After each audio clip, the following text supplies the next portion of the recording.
no cabelo. Ele pegou aquela navalha e começou a navalhar todos eles. Tá.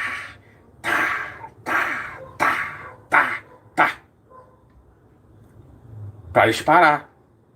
Aí uns começaram a sentir umas dores, pararam. Senão ele ia ser enforcado. Mas teve alguns que quase morreram. Não chegaram a morrer. Tiveram a barriga toda cortada. Que era a única defesa do vô ali. Eles iam matar o vô. Se o vô não fizesse aquilo.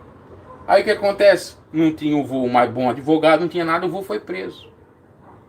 Por aquilo ali, por legítima defesa. Porque na época não tinha essa questão de legítima defesa.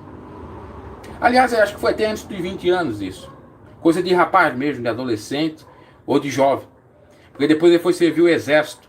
Aí veio uma lei que disse que aqueles que fossem presos, como é que se diz, tinham um bom comportamento e fossem presos por coisas leves, coisas que eram irrelevantes, parecidas à legítima defesa, tinham que servir o exército. Ele foi servir o exército. Agora você diz, meu avô era uma pessoa má? O que você faria numa situação dessa? Alguém te enforcando aqui e dizer, para, eu estou me matando, para. Que nem aquele lá em Porto Alegre, aquele fez uma cagada, o meu avô não fez. Aquele lá parece que tinha agredido lá.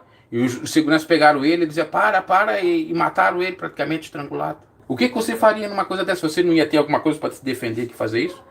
Ah, é pecado se defender, tem que deixar morrer. É? É isso que você vai fazer? Porque tem um monte de hipocrisia nessa área. A legítima defesa é divina, tanto na lei como em Jesus Cristo. Jesus foi para o cumprimento da palavra, por isso que ele não se defendeu muito.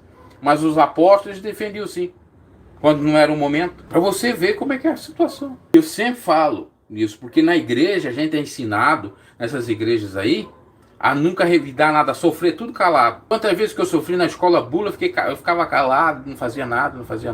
Nesse ponto aí que eu citei, que o outro lá que eu reagi, eu já era grande, já tinha uns 13, 14 anos, já estava entendendo isso um pouco. Mas antes, quando eu era criança, assim, pré-adolescente, era muito tolinho. Deixava eles fazer o que eles queriam comigo, pintar e bordar. Aí depois, quando eu comecei a revidar, veio as professoras dizer o seguinte, você é muito violento, é claro. Eu tenho que deixar eles me matar, né? Tem que deixar matar vocês também. Tem que deixar matar as professoras. Como teve jovens aí que mataram professoras. Claro que eu não estou defendendo morte de professor, estou sendo irônico, né? Porque essa chama de violento por estar me defendendo, elas no meu lugar não iam se defender?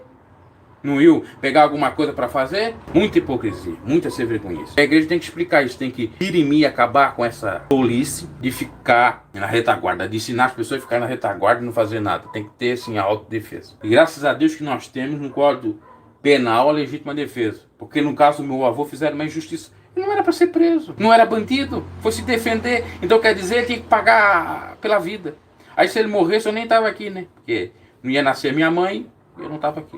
Ele não ia ter amizade com a família do meu pai, foi por isso que a minha mãe se encontrou com meu pai, e eu não estaria aqui. Deus deu o livramento. O meu avô, ele não era fanático católico, até o padre mesmo dizia que ele era meio herege, ele casou na católica, mas ele não era aquele católico praticante. E às vezes visitava a igreja evangélica. Tinha defeito? Claro que tinha, não estou aqui dizendo que ele é santo, não estou dizendo que ele não tinha defeito, ele tinha defeito com qualquer um outro. Mas eu sempre gostei da postura dele nessa questão da justiça, da coisa certa, de ser justo. Ele, inclusive, nunca defendeu erros dos próprios filhos dele. A avó mesmo dizia que ele nunca defendeu. Uma vez aconteceu algumas coisas que os filhos pegaram equivocado o negócio, ele já foi atrás da avó e já disse, olha, alguém está dizendo que o fulano de tal pegou aqui. Vê se não está identificado. Se pegar, ele vai levar uma surra.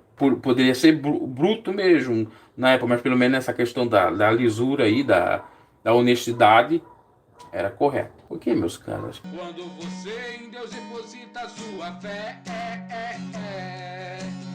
em Deus.